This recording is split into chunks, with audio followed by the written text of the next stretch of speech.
Okay, so I thought we might talk a little bit this morning about what I sold, show you a couple of things that I bought, and then we'll kind of go from there. Let me just pull up my sales. Only had 4, and I didn't ship yesterday, so some of these are like 36 hours old. But I'm shipping today. So I sold this blender jar. I think I bought this for $1. And I sold it for $14.99 plus shipping for a total of $25.94. I sold this Pimsleur Basic Russian. Language software and 5 CDs. I paid 50 cents for this. I sold it for $14.75 plus shipping for a total of $17.38. And I sold this Yingling Under Armour dry fit kind of polo shirt, golf shirt. New tags. And I got this for free. And I sold it for $19.99 plus shipping for a total of $23.74 because it'll go first class. And then finally, where are you? I sold this lovely TV, portable TV. It's also, I think, a radio. Yeah, it's also a radio. And I did test it. It worked. It works. I think I paid like $6 for this at a thrift store. Not a Goodwill. It was another thrift store. And I sold this for $59.99 plus shipping for a total of $71.83. Didn't take it too long to sell either. Couple of things that I bought in the last day or two. This is pretty cool. I've got to test it and make sure that it works. But this is a Walter. This, if you know Jeff Dunham is a ventriloquist. Walter is one of his characters. This is a Walter talking head knocker. I can't get it to talk, so it probably just needs batteries. I paid $3 for this. I think I can get about 20 to 25 for it. These are BCBG eyeglasses. I paid 50 cents. I didn't even look these up, but I still think I can get $20 for those. These are, check these out. I paid 50 cents or 90 cents for these, I think. Throwback, lovely 80s into 90s, I'm thinking glasses. These are not marked, but I'm going to sell them as vintage frames. Maybe I'll get $20 for those. I'm not really sure. I bought these the other day, and these are a brand that I wasn't familiar with, but I saw that they were made in Italy, and typically made in Italy does well. Safilo, I think. My vision is so bad. I think Safilo is who these are. Check those glasses out. Try not to be jealous. Anyway, I paid $1.50 for those. These glasses, and I haven't looked up this particular pair, will go between $12 and $60. So anywhere in there I'll be okay with. Yeah. I bought this lamp yesterday. I just thought it was interesting.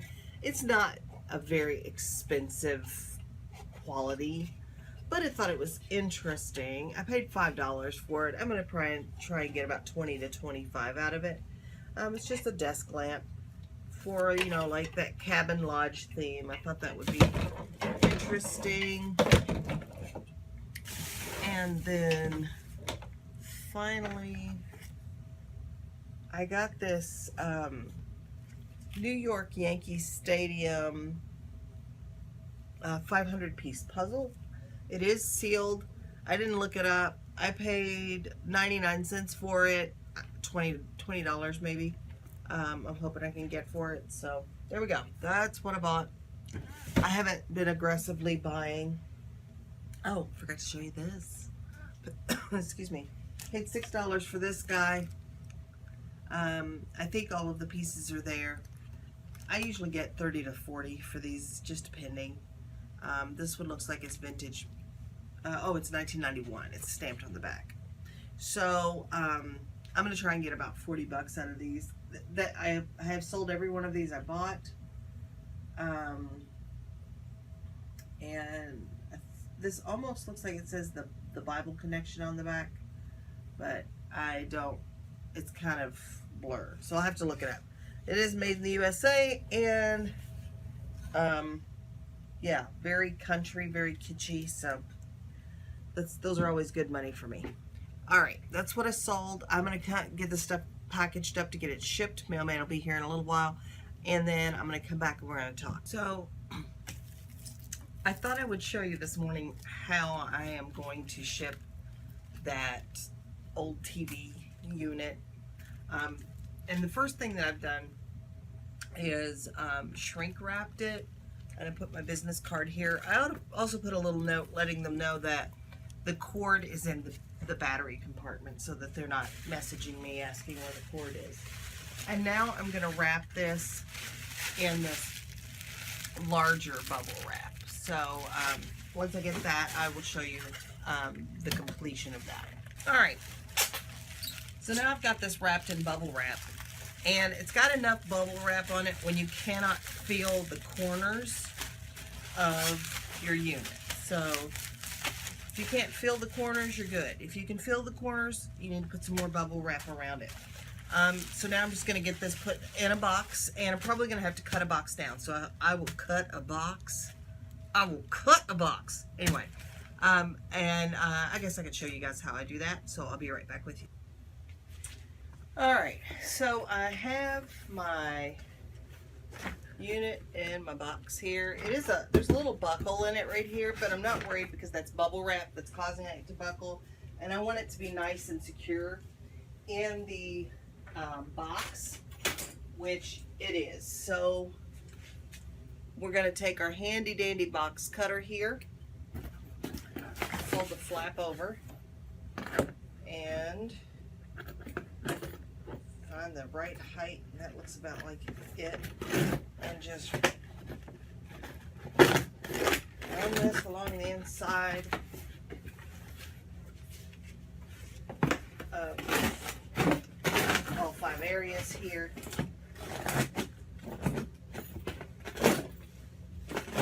All 5, because the box has 5 sides apparently.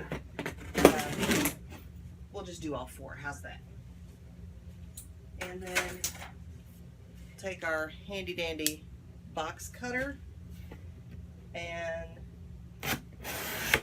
cut the sides up from the point where we scored the sides with the box cutter. I typically will cut these flaps off of 2 sides, 2 opposing sides. And look, you just fold this right down.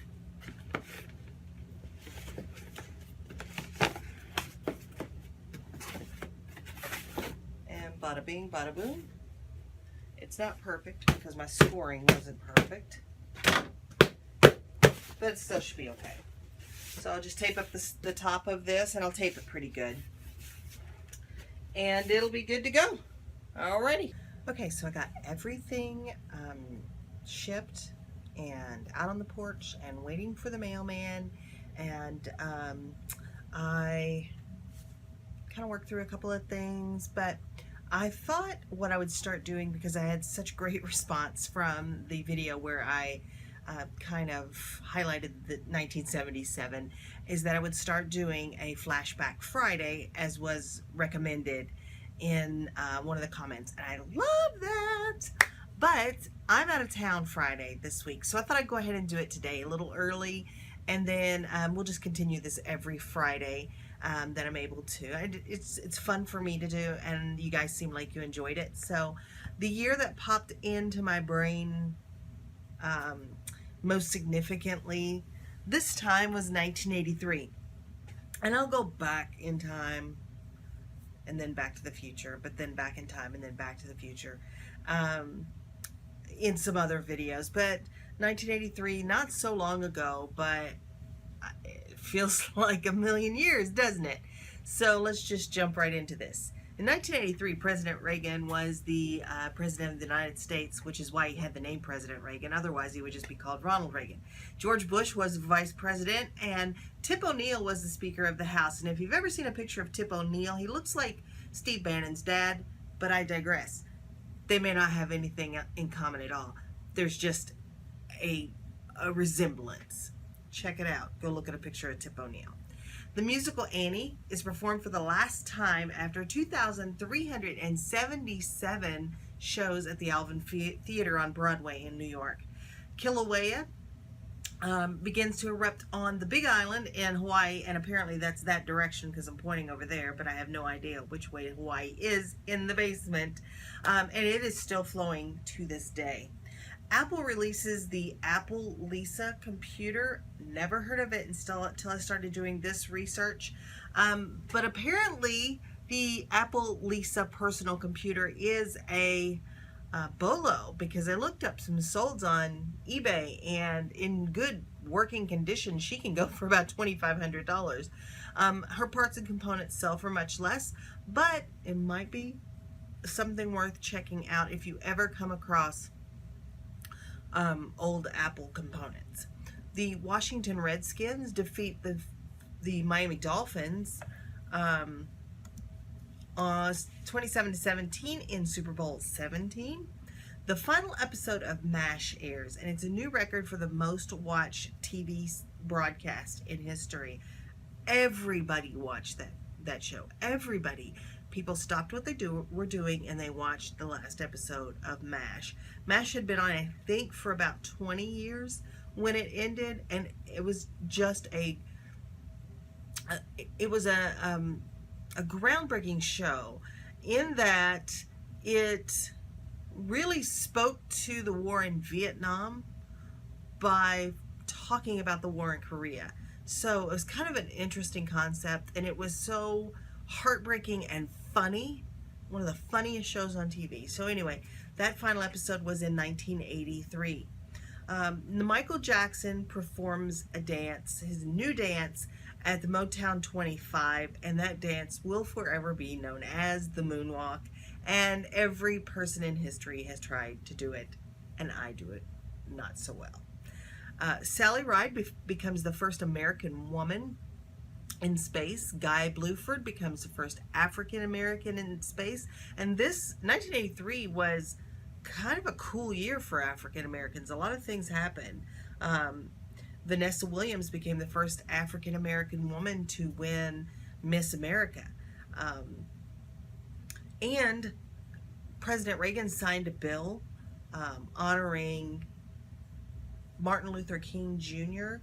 as for his civil rights work, and making Martin Luther King Jr. Day the third Monday in January. So it was officially a federal holiday, and that happened in 1983.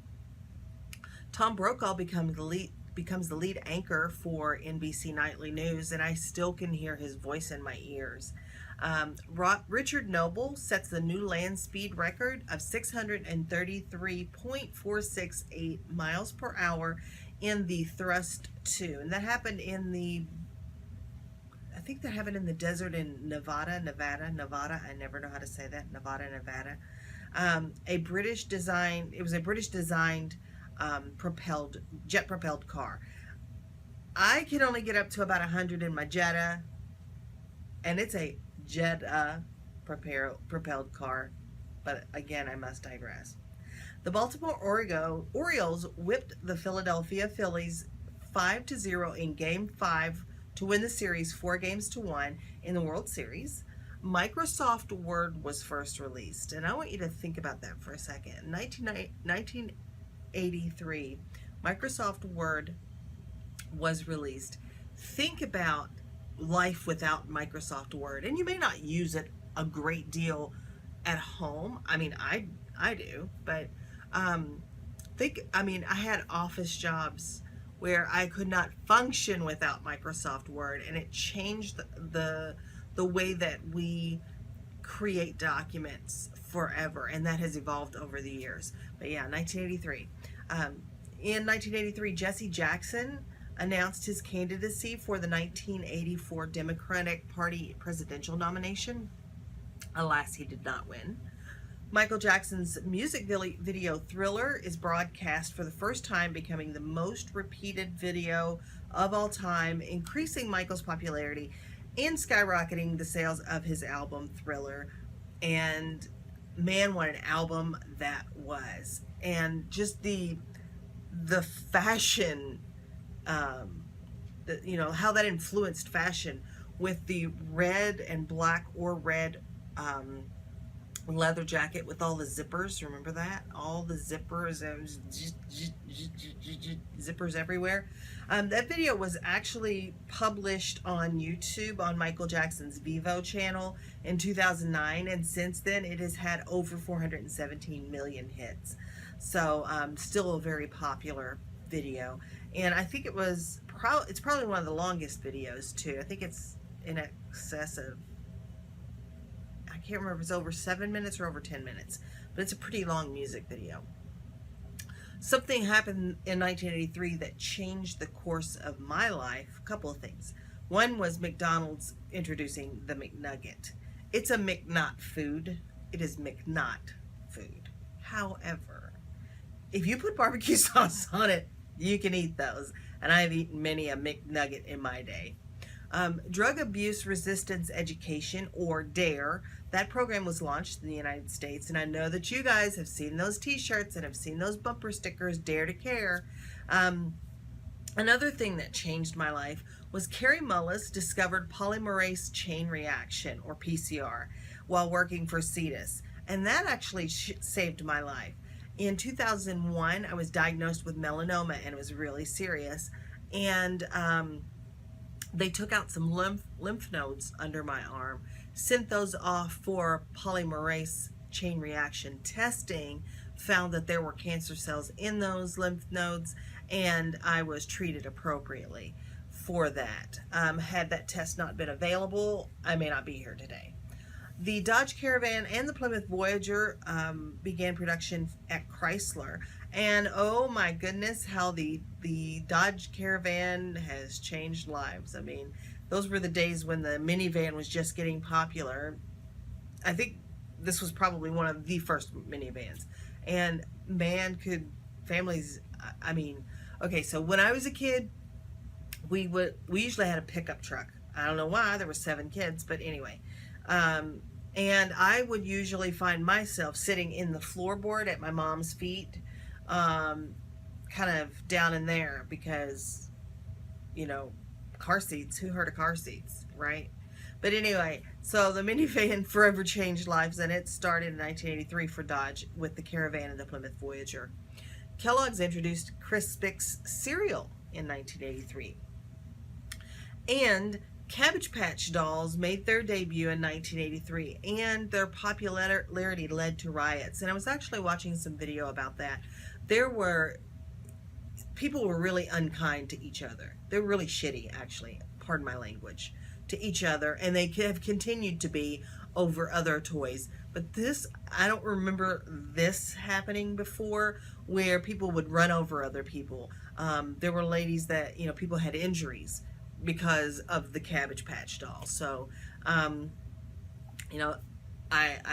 wish we could just be a little nicer to each other. Your kid's not going to die. They don't get the newest toy. All right, speaking of dying, a few deaths of mention in 1983 were Karen Carpenter. Boy, am I hungry. I know, she was anorexic. That's not funny. Buckminster Fuller, who was an architect, he's the one that kind of he focused and created those geodesic domes. So like I think like there were some military uses for those. But yeah, he was the guy that did those geodesic domes. News anchor Jessica Savage passed away. Meyer Lansky, who, if you'll remember, was like a famous gangster from the 30s, 40s, probably later too, probably into the 50s, died in Miami, Florida at the age of 80. And Coach Bear Bryant passed away in 1983 as well. Some of your top TV shows, and not even top, I'm just giving you a list of the ones that I liked, or the ones that were the most well known. But they would have been 2020, Battle of the Planets, which is the only cartoon I think that I have listed on this list. But if you watched Battle of the Planets, and I loved Battle of the Planets, this was the intro. Battle of the Planets, G-Force, 5 incredible young people with superpowers, and watching over them from Center Neptune, 7 Zark 7, watching, warning against surprise attack by alien galaxies from beyond space, G-Force. Fearless young orphans protecting Earth's entire galaxy. Always 5, acting as one. Dedicated, inseparable, invincible. Anyway, Benson, Cagney and Lacey, Candid Camera, Chips, Cheers, Dallas, Different Strokes, Dynasty, Entertainment Tonight, Falcon Crest, Fame, Family Ties, Family Feud, Welcome to Fantasy Island, Happy Days, Hill Street Blues, Knight Rider. Was the guy smarter than the car, or was the car smarter than the guy? I don't know. Knots Landing, Laverne and Shirley, Magnum P.I. That was a mustache, right? That was one mustache. Hollywood Squares, Circle Gets the Square. Newhart, Real People, Remington Steele, Silver Spoons, Simon and Simon, Solid Gold, and the Solid Gold Dancers. Taxi, That's Incredible, The PTL Club, The Today Show, still running by the way, Too Close for Comfort, Trapper John MD, and Wheel of Fortune. There were also a couple of made-for-TV miniseries that year. The Thornbirds with Richard Chamberlain, The Winds of War, and a post-apocalyptic kind of thing. No, I don't know if it was post-apocalyptic. It was kind of an alien invasion thing called V. Movies in 1983. And I also was looking over the list. There were some really good movies made in 1983, and there was a whole bunch of trash, just junk. But I thought I would bring you some of the more popular movies of 1983. Terms of Endearment wins the Best Picture at the Academy Awards, and Return of the Jedi, which would I guess be Episode 5, is the highest grossing film of the year. But along with those movies were The Big Chill, Christine, which scared the crap out of me, A Christmas Story, you'll put your eye out with that thing, Cujo, also scared the crap out of me, The Dead Zone, Eddie and the Cruisers, Flashdance, Lone Wolf McQuade with Chuck Norris, the Man Who Loved Women, The Man Who Loves Women, The Man with Two Brains. So The Man Who Loves Woman is thinking with the wrong brain, I think. Anyway, Mr. Mom, which is a great movie with Michael Keaton. Very, very funny. I need to watch it again. I haven't seen it for a long time. National Lampoon's Vacation, probably one of the funniest movies, and probably some of Chevy Chase's best work. I mean, it's just incredible. Scarface, Staying Alive, which was the sequel to Saturday Night Fever. It was directed by Sylvester Stallone, and the main song, the theme song for that movie was a song called Far From Over, which was actually sung by Frank Stallone. Still Smoking, which was a Cheech and Chong movie. I didn't get why that movie was funny when I was a kid, but you know, whatever. Strange Brew, which is not that well known of a movie. It's based on the characters from SCTV, which are out of Canada. It had Rick Moranis and Dave Thomas, who played Brother Z, and they were real hosers. And anyway, their whole thing was to get money to get beer, and just a funny movie. Kind of campy, kind of stupid, but funny. Sudden Impact, also a big movie this year, is the third sequel to Dirty Harry, still trying to get people to make his day. Tender Mercies, Trading Places, which is a great movie with Eddie Murphy and Dan Aykroyd. That movie has Don Amici in it, I believe, and Ralph, what is his name? I can't think of his name right now. Very, very, very famous actor. Gosh, I can't think of his last name. It'll kill me that I can't think of it. Anyway, very funny movie. Twilight Zone, the movie. There's something on the wing. Valley Girl, oh my god. And people were talking like that, and there was kids like talking like this like the whole time. It was totally awesome. And Yentl, starring Barbara Streisand. I left a couple of movies out that I want to mention because I grouped them under Tom Cruise. I'm not a fan of Tom Cruise, the person. His movies are okay. I just think he's a little weird. I think he's way weird. But anyway, Tom Cruise had 4 movies released in 1983, and they were All the Right Moves, Losing It, Risky Business, which made me hate the song Old Time Rock and Roll, and The Outsiders, which is an excellent movie that has this all-star cast, but they weren't all-stars when they were in this movie. But Patrick Swayze and Matt Dillon and Emilio Estevez and Ralph Macchio and C. Thomas Howell and I'm forgetting a couple. Leif Garrett was in this movie. Of course, Tom Cruise was in it. Rob Lowe. I mean, just Diane Lane. A whole host of very well-known names now, or most of them are well-known. Love that movie. Love the book. Anyway, let's move on past Tom Cruise's weirdness, and let's talk about a few items, a few food items that you can't get anymore that were probably available in 1983 in that area. And one of them was celery flavored Jello, and I am so glad I don't remember this, because why? I mean, I get it, it's probably for those like those gelled salads, but celery flavored Jello. Jello pudding pops, we're gonna leave that alone. Giggles cookies, I don't know if you guys remember this or not, but they were little cookies that had a smiley face in them, and I think one side of the cookie was a vanilla cookie, the other side was chocolate, and it had chocolate and vanilla cream in the middle. I used to love those cookies. No longer available. I went right down the tubes with the McDLT, because I want a McDLT with my new Coke that tastes terrible. That was a bad idea by Coke to come out with new Coke. But yeah, and if I'm gonna have a new Coke and a McDLT, I may as well have some Keebler Tato skins. They don't make those anymore that I can find either. Crystal Pepsi. Pepsi didn't understand that drinking a Pepsi is as much visual as it is taste. So when you take out the caramel food coloring, it doesn't taste right anymore. All of this leaves me with the question, what would you do for a Klondike bar? I don't know. Anyway, that is 1983, and I am just about done. I'm about tired of you folks. Quit watching me, for God's sake. Anyway, just remember that the dream works when you do. So keep dreaming and keep working, and I'll see you guys the next time.